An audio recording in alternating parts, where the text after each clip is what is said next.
जय श्री राधे दोस्तों, केपी की वाणी चैनल में आपका स्वागत है। माता रानी का आशीर्वाद पाने हेतु कमेंट में जय माता दी अवश्य लिखे। वहीं अगर आप महाकाल के भक्त हैं तो कमेंट में हर हर महादेव अवश्य लिखे।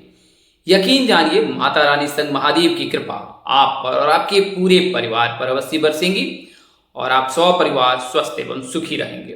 साथ ही आपकी सभी मनोकामनाएं माता रानी कृपा से अवश्य ही पूर्ण हो जाएंगी।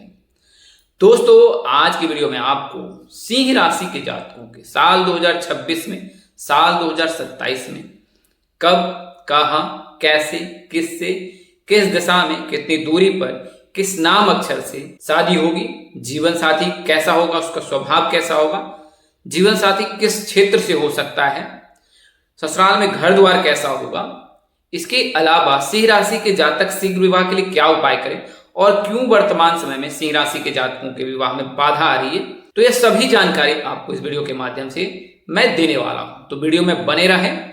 उससे पहले मैं आपको बता दूं कि अगर आपकी शादी में अड़चने आ रही है, शादी तय होने के बाद टूट जा रही है या शादी में किसी न किसी वजह से व्यवधान आ रहा है, आप परेशान हैं, आपके घर वाले परेशान हैं, आपके रिश्तेदार परेशान हैं और अभी तक आपने कई प्रकार के ज्योतिषों की सहारा ली है, हस्तरेखा के माध्यम से भी आपने जानकारी प्राप्त करने की कोशिश की है, या फिर आपने टैरेट कार्ड से भी जानकारी लेने की कोशिश की, फेस रीडिंग कराई है, या फिर आप वैदिक एस्ट्रोलॉजी का सहारा लिया है और कुंडली में अगर कोई दोष है तो उसका निवारण भी करा लिया, इसके बावजूद भी शादी नहीं हो पा रही है। एक बार आप केपी की वाणी से अवश्य संपर्क करें। हम लोग आपको विस्तार पूर्वक यह जानकारी देंगे कि आपकी शादी कब होगी, कहाँ होगी, कैसे होगी, किससे होगी, किस दिशा में होगी, कितनी दूरी पर होगी, किस नाम अक्षर से होगी, किस राशि से करनी चाहिए, जीवन साथी का रंग, रूप, स्वरूप, स्वभाव कैसा होगा, उसकी लंबाई कितनी होगा, उसकी उम्र कितनी होगी, आपसे वह कितना बड़ा या बड़ी हो सकती है, इसके अलावा किस क्षेत्र में वह रह सकता है, वहीं कुंडली में कौन सी महादशा चल रही है, उस महादशा के आधार पर आपको क्या क्या लाभ मिल सकता है, किस नक्षत्र में आपका जन्म हुआ है और उस नक्षत्र में जन्म लेने से आप में क्या क्या अनुकूलता आ सकती है, आपका व्यक्तित्व कैसा रह सकता है, किस सेक्टर में आप बेहतर कर सकते हैं और आपको सेहत संबंधी क्या सावधानी बरतनी है, प्रथम भाव से लेकर द्वादश भाव के मध्य जो ग्रहों की स्थिति है उससे क्या कोई कुंडली में दोष लग रहा है और कुंडली में अगर दोष लग रहा है तो उसका क्या उपाय है, महादशा कौन सी चल रही है, ग्रहों की स्थिति क्या है, ग्रह कौन से वक्री चल रहे हैं, कौन से मार्गी चल रहे हैं, कौन से ग्रह की गति धीमी है, कौन से ग्रह जो है अस्त हो रखा, तो ये तमाम तरह की जो जानकारी अब आप केपी की वाणी से प्राप्त कर सकते हैं और इसके लिए मामूली शुल्क ली जाती है जिसे आप मेहनताना समझ सकते हैं। वहीं अगर आप अपने बच्चे की जन्म कुंडली बनाते हैं, बच्चे का भविष्य जानना चाहते हैं, दूसरे विवाह के इच्छुक हैं, दूसरा विवाह करना चाहते हैं या फिर कुंडली मिलान कराना चाहते हैं, वर और वधू का और उनका वैवाहिक जीवन जानना चाहते हैं, तो भी आप संपर्क कर सकते हैं। हमारा संपर्क नंबर स्क्रीन पर दिए गए हैं, मैं दोहरा भी देता हूं 8521835670 8521835670। तो इस नंबर पर आप संपर्क कर सकते हैं संचार के सभी माध्यमों से, व्हाट्सएप के जरिए, फोन कॉल्स के जरिए, सामान्य संदेश के जरिए और व्हाट्सएप संदेश के जरिए। आपके फोन कॉल्स का हमें बेसब्री से इंतजार रहेगा। अगर आप में से किसी प्रियजनों को इसकी आवश्यकता है तो आप उन्हें भी यह नंबर अवश्य दें। पिछले 7 वर्षों से केपी की वाणी सेवारत है और न केवल भारतवर्ष बल्कि भारतवर्ष के बाहर भी हम लोग जानकारी दे हैं। भारत में जो है वैदिक एस्ट्रोलॉजी के माध्यम से और भारत के बाहर जो है वेस्टर्न एस्ट्रोलॉजी के माध्यम से जानकारी दे रहे हैं। आइए वीडियो में आगे बढ़ते हैं। तो सबसे पहले यह जानते हैं सिंह राशि के जातकों की प्राथमिक जानकारी। सिंह राशि, जैसा कि आप नाम से मालूम चलता है कि सिंह राशि के जातक यानी कि बहुत साहसी होते हैं, निडर होते हैं, दिलेर होते हैं, दयालु होते हैं, राजाओं के तरह जो इनका स्वभाव होता है। अगर आपकी राशि सिंह है तो सिंह राशि के जातकों का नाम अक्षर एम से होता है यानी कि मौ से, और अगर आपकी राशि सिंह है तो आपकी राशि स्वामी जो है वो सूर्य देव है, आराध्य जो है आपकी भगवान श्री नारायण हरि विष्णु है और रविवार का दिन आपके लिए उत्तम है। शुभ रत्न की बात करें तो मूंगा रत्न आप धारण कर सकते हैं। क्या चीज आपको दान करना चाहिए, तो मंगलवार के दिन, रविवार के दिन जो आप लाल चीजों का दान करें, मसूर दाल का दान कर सकते हैं, लाल रंग के वस्त्र दान कर सकते हैं, लाल रंग के फल दान कर सकते हैं, लाल रंग के अनाज दान कर सकते हैं, ये सारी चीजें आप दान कर सकते हैं। इससे कुंडली में सूर्य मजबूत होगा और साथ ही आप पीले चीजों का भी दान कर सकते हैं क्योंकि आपके आराध्य ही जो है भगवान विष्णु है। भगवान विष्णु को गुरुवार का दिन प्रिय है और गुरुवार का दिन समर्पित है और इस दिन अगर आप पीले चीजों का दान करते हैं तो आपकी सभी मनोकामनाएं अवश्य ही पूर्ण हो जाएंगी। तो यह जानकारी मैंने आपको सिंह राशि के जातकों की दी है। तो सिंह राशि के जातकों के लिए शुभ रंग जो है सुनहरा है यानी गोल्डन है। शुभ दिशा जो है इनके लिए पूर्व है। शुभ अंक इनके लिए जो है 5 है। तो अगर आप कोई कार्य करते हैं और वह कार्य जो है अगर आप 5 तारीख के दिन प्रारंभ करते हैं तो इसमें आपको सिद्धि मिलने की, सफलता मिलने की संभावना बढ़ जाती है। पूर्व के दिशा में अगर मुख्य द्वार हो यानी कि आपके गृह का या फिर आपके कार्यस्थल का जो मुख्य द्वार हो पूर्व की दिशा में हो तो फिर वह आपके लिए उत्तम है। सुनहरा रंग गोल्डन है यानी कि सोने समान है। और अगर आप रविवार के दिन जो है सुनहरे रंग के कपड़े पहनते हैं तो आपके लिए उत्तम होता है। अगर आप सिंह राशि के जातक दिन की बात करें तो जैसा मैंने आपको बताया रविवार का दिन आपके लिए बहुत उत्तम है। और आप न केवल रविवार के दिन बल्कि सामान्य दिनों में भी जो है रोजाना स्नान ध्यान करने के पश्चात सूर्य देव को जल अवश्य ही अर्पित करें। जल में 1 चुटकी कुमकुम या फिर लाल रंग का फूल मिलाकर जो है आप सूर्य देव को जल का अर्घ्य दें और उस समय ओम सूर्याय नमः इस मंत्र का आप पाठ करें, आपका कल्याण होगा। ज्योतिष कुंडली में सूर्य मजबूत करने के लिए भगवान सूर्य की पूजा करने की सलाह देते हैं। इसके अलावा सूर्य का संबंध पिता से है तो पिताजी की सेवा और सम्मान अवश्य करें। पिताजी की बातों का पालन करें और जितनी ही आप पिताजी की सेवा करेंगे कुंडली में उतनी ही आपके सूर्य मजबूत होंगे। अगर पिता के साथ आपकी अनबन रहती है, पिता के साथ रिश्ते अगर सही नहीं रहते हैं तो यकीनन आपको करियर या कारोबार में परेशानी का सामना करना पड़ सकता है। तो सूर्य का मजबूत रहना बहुत ही जरूरी है और सूर्य के मजबूत रहने के लिए पूजा पाठ एक तरफ है और एक तरफ जो है आपके पिताजी के साथ संबंध। तो अगर आप इस कार्य में सफल होते हैं, पिताजी की जो है सेवा सम्मान करते हैं और पिताजी आपसे प्रसन्न रहते हैं, यकीनन आपको जीवन में कभी भी करियर या कारोबार संबंधी अभाव नहीं होगा। अब बात करते हैं राशि रत्न की। तो राशि रत्न कौन सा धारण करना चाहिए? तो आप माणिक के रत्न धारण कर सकते हैं, मूंगा रत्न धारण कर सकते हैं या कर सकती हैं, लेकिन आप अपनी कुंडली एक बार किसी ज्योतिष से अवश्य दिखा लीजिएगा और उसके पश्चात ही इसे धारण कीजिएगा तो आपका अवश्य ही कल्याण होगा। शुक्ल पक्ष में रविवार के दिन स्नान ध्यान करने के पश्चात जो है आप रत्न धारण कर सकते हैं या कर सकती हैं। सिंह राशि के जातक जो है अग्नि तत्व के होते हैं तो थोड़े गुस्सैल होते हैं, थोड़ी सी बात पे चिड़चिड़े होते हैं, इरिटेट होते रहते हैं और इनको जल्द गुस्सा हो जाता है। इनकी वाणी कटु होती है यानी ये हाजिर जवाब होते हैं। अगर कोई बात इन्हें पसंद नहीं तो तत्क्षण ही ये जवाब दे देते हैं और कई बार इस क्रम में जो है वो बहुत जल्द गुस्से कर जाते हैं। तो 2 चीजों की आपको सावधानी बरतनी है यानी कि गुस्से पर कंट्रोल रखना है और वाणी पर भी कंट्रोल रखना है। और जब कभी आप यात्रा करें उस समय कभी भी गुस्से में यात्रा बिल्कुल ही ना करें, ना ही माँ बाप माता पिता की बातों की अवहेलना करके जो कभी यात्रा पर निकले, आपका अवश्य कल्याण होगा। इन चीजों को अगर आप सावधानी बरत लेते हैं तो आपका अवश्य ही मंगल होगा जीवन में। माता पिताजी की सेवा अनिवार्य है, उनकी बातों का पालन करना अनिवार्य है। माताजी यानी कि चंद्रमा और पिताजी यानी सूर्य, तो ये दोनों ही कुंडली में जो है ग्रह मजबूत हो जाते हैं। आइए वीडियो में आप बात करते हैं कि सिंह राशि के जातकों साल 2026 में विवाह की क्यों नहीं योग बन रहे। तो वर्तमान समय में जैसा पता है आपको कि सिंह राशि के जातक शनि की ढैया से पीड़ित है। तो शनि के ढैया से इनको ज्यादा नुकसान नहीं है, यानी कि अगर शनि की ढैया चले तो इसका तात्पर्य नहीं है कि आपकी शादी नहीं होगी। सबसे बड़ा जो कारण है वह कारण है मायावी ग्रह केतु का आपके लग्न भाव में विराजमान रहना। और आपके राशि स्वामी कौन है? सूर्य देव। सूर्य के साथ राहु की, सूर्य के साथ केतु की कभी नहीं बनती है, जैसा ये ध्रुव सत्य है। शास्त्रों में इसका वर्णन भी है, विस्तार से आप जो है शास्त्रों में पढ़कर यह जानकारी प्राप्त कर सकती है क्यों सूर्य और राहु सूर्य केतु के साथ नहीं बनती है। तो सूर्य के साथ केतु के आने के चलते जो है, केतु के लग्न भाव में विराजमान होने के चलते ही सिंह राशि के जातक को इंतजार करना पड़ रहा है। और यह इंतजार वर्तमान समय में नहीं, 18 मई 2025 से है। उस दिन ही जो है केतु आपकी राशि में विराजमान हुए हैं कन्या राशि से निकलकर, और इस राशि में यानी कि आपकी राशि में 18 महीने तक रहेंगे और उसके पश्चात फिर आपकी राशि से निकलकर कर्क राशि में गोचर कर जाएंगे। तो वहां से जो है सिंह राशि के जातकों के लिए जो है केतु से मुक्ति आपको 5 दिसंबर को मिलने वाला वाला है। उस दिन जो है केतु आपकी राशि से निकलकर दूसरी राशि में गोचर कर जाएंगे, यानी कर्क राशि में आ जाएंगे। और आपको शनि की ढैया से जो है 3 जून 2027 को मुक्ति मिलेगी।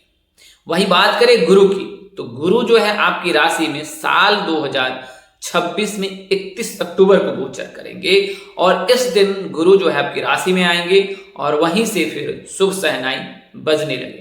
यानी कि आपके घर पर जो है रिश्ता आ सकता है, आपके रिश्ते की बातचीत हो सकती है, आपकी शादी की बातचीत हो सकती है। कई महीनों से जो चला आ रहा है कार्य वो संपन्न नहीं हो पा रहा है, बात बन पा रही है, नया आयाम नहीं मिल पा रहा है, तो उसमें नया आयाम आपको जो मिलेगा, लेकिन तब तक आपको इंतजार करना पड़ेगा। यानी कि 31 अक्टूबर को जो है देव गुरु बृहस्पति दोपहर 12:58 या 59 पर, इसमें थोड़ा सा अंतर भी हो सकता है, उस समय जो है गुरु आपकी राशि में गोचर करेंगे और 25 जनवरी 2027 तक रहेंगे और वहां से पुनः जो है ये कर्क राशि में आएंगे और उसके पश्चात जो है 26 जून 2027 से लेकर 26 नवंबर 2027 तक आपकी ही राशि में रहेंगे। तो कुल मिलाकर अगर देखा जाए तो 31 अक्टूबर से आपके लिए शुभ समय है और 31 अक्टूबर 2026 से लेकर 26 नवंबर 2027 तक आपके विवाह के योग बनेंगे अगर आप सिंह राशि के जातक हैं, एम नाम के जातक हैं। तो सिंह राशि के जातकों के लिए जैसे मैंने बताया है कि नवंबर और दिसंबर का केतु 5 दिसंबर को आपकी राशि से निकल आएंगे। तो नवंबर के, क्योंकि 31 अक्टूबर को जो है सिंह राशि में देवगुरु बृहस्पति गोचर कर जाएंगे, तो नवंबर का महीना, दिसंबर का महीना, फिर जनवरी का महीना विवाह के लिए उत्तम है। और उसके पश्चात फिर जून से लेकर नवंबर दिसंबर तक जो है आपके विवाह के योग हैं। और इससे पूर्व भी ऐसा नहीं कि जब देवगुरु बृहस्पति कर्क राशि में रहेंगे तो आपके लिए शुभ योग नहीं बनाएंगे, उस समय में भी शुभ योग बनाएंगे, क्योंकि आपके धन भाव में ही जो है, कुटुंब भाव में ही जो है गुरु गोचर कर जाएंगे और उस समय फिर आपके लिए रिश्ता किसी अपने प्रियजनों के माध्यम से आपके घर पर आ सकता है और उस रिश्ते को एक नया आयाम भी मिल सकता है। तो यह तो जानकारी मैंने आपको सिंह राशि के जातकों को प्राथमिक दी है। इसके अलावा ग्रह स्थिति बताई है कि किस प्रकार से सिंह राशि के जातक के लिए शुभ योग बन रहा है। अब बात करते हैं दिशा की, तो सिंह राशि के जातक के पूर्व दिशा में विवाह के प्रबल योग बनते हैं। हालांकि यह सामान्य जानकारी, व्यक्ति विशेष के कुंडली से इसमें और भी जो दिशा है वो जुड़ सकती है। कैसे? तो अगर जीवन साथी के भाव में जो राशि उपस्थित है उसके आधार पर भी यह ज्ञात किया जाता है कि आपकी शादी किस दिशा में हो सकती है। बात करें अगर नाम अक्षर की, तो एम नाम जातक, के नाम के जातक, एस नाम के जातक, जी नाम के जातक के साथ आपके परिणय सूत्र में बंधने के योग प्रबल रहते हैं। बात करें लव या अरेंज की, तो सिंह राशि के जातक दिलेर होते हैं, दयालु होते हैं, नेक दिल होते हैं, वफादार होते हैं और बहुत ही लॉयल होते हैं अपने रिश्ते को लेकर। और एक बार जब ये प्रेम प्रसंग में पड़ते हैं तो उसे अंत तक निर्वाह करने की कोशिश करते हैं और कई बार इस कारण जो है ये अपने प्रेम प्रसंग को प्रेम विवाह करने में तब्दील करने में सफल हो जाते हैं। और ये जो है शास्त्र संगत ही कार्य करते हैं, ऐसा नहीं कि कोई अवैधानिक तरीके से जो है ये प्रेम विवाह करते हैं, शास्त्र संगत रहकर जो है प्रेम विवाह करते हैं और उसमें इनको माता पिता की सहमति मिलती है, देवताओं की सहमति, यानी कि उनका आशीर्वाद प्राप्त करने में ये सफल होते हैं। तो सिंह राशि के जातक के प्रेम विवाह करने के भी योग रहते हैं। ऐसे जातक जिनका जन्मदिन अगर 2, 3, 8, 11, 12, 17, 20, इसके अलावा जो है 26, 30 के तारीख के दिन नहीं हुआ है तो उनके अरेंज मैरिज की भी योग रहते हैं अगर आप सिंह राशि के जातक हैं। तो सिंह राशि के जातकों के जीवन साथी का स्वभाव कैसा होता है? तो ये शांत रहेंगे, प्रभावशाली होंगे, जिम्मेदार भी होंगे, आपका ख्याल रखने वाला भी होगा, आत्मविश्वास से लबरेज होगा, उनमें निर्णय करने की जो क्षमता होगी वो सबसे अलग होगी और वो अपने निर्णयों से न केवल आपको बल्कि आपके परिवार और स्वयं के परिवार वालों को वो आश्चर्यचकित करने में भी माहिर होंगे और उनके निर्णय क्षमता की वजह से जो है कई बिगड़े काम आसानी से बन जाएंगे। अगर आप सिंह राशि के जातक हैं तो आपके जीवन साथी में ये सारे गुण देखने को मिल सकता है। विषम परिस्थिति में वो बहुत ही समझदार हो जाते हैं, बहुत ही उनमें जो है निर्णय करने की क्षमता जो विशेष आ जाती है और वहीं सम समय में जो है वो शांत रहते हैं, गंभीर रहते हैं, विचार करते हैं, थोड़े से जो है वो चुलबुले भी होते हैं और लोगों को खुश रखने में वो विश्वास करते हैं और इस वजह से जो है उनके लिए जो है सामंजस्य बिठाना आपके साथ उत्तम रहेगा। बात करते हैं दूरी की, तो जैसा मैंने आपको अन्य वीडियो में बताया कि दूरी कितनी हो सकती है, तो यह तो राशि से निर्धारित की जाती है। अगर वहां पर मकर है, कुंभ है, तो फिर 200 किलोमीटर, अगर वृश्चिक है, सिंह है तो 90 किलोमीटर, वहीं अगर मेष, वृषभ, कर्क वगैरह राशियां हैं तो 80 किलोमीटर। और अगर शुभ ग्रह है, चंद्रमा मंगल को छोड़कर जो है चंद्रमा है, गुरु है, शुक्र है, बुध है, तो घर के आसपास ही विवाह के योग बनते हैं। वहीं मंगल, राहु, केतु, शनि के रहने पर जो है शादी दूर में होने के योग बनते हैं। शनि के रहने पर जो है जातक जो है 3 से 5 साल का बड़ा हो सकता है। केतु और राहु के रहने पर भी जो है वो आपकी उम्र से बड़ा रहेगा। और इसके अलावा जो है उनका स्वभाव भी थोड़ा सा गुस्सैल हो सकता है। मंगल के रहने पर भी ये गुण उनमें देखने को मिल सकता है। उनकी आवाज थोड़ी वजनदार हो सकती है, ललाट जो उनका बड़ा हो सकता है, और इसके अलावा जो है उनपे आभा जो है लालमय रह सकती है। जो भी जातक हैं उनके अगर जीवन साथी भाव में मंगल विराजमान है। वहीं चंद्रमा आपके रहने पर जो जीवन साथी होगा बहुत ही शांत, सुशील, गंभीर होगा, बहुत ही दिखने में जो है मन मुताबिक आपको जीवन साथी होगा। बहुत, अगर लड़का है तो हैंडसम है आप मिलेगा, वहीं अगर आप लड़के हैं तो आपकी जो अर्धांगिनी होगी वो बेहद खूबसूरत होगी। चंद्रमा की वजह से, शुक्र की वजह से, बुध की वजह से बहुत मधुरभाषी होगी और बहुत वाचाल भी होगी, और उनके आने से आपके जीवन में एक सुंदर सा रंग भर जाएगा। इसी प्रकार से जो है सूर्य के रहने पर से वो जो है उनकी आवाज में ओज होगी, तेज होगी। ये सारे गुण जो है ग्रहों से ज्ञात की जाती है, तो आप कुंडली बनवा कर प्राप्त कर सकते हैं जानकारी।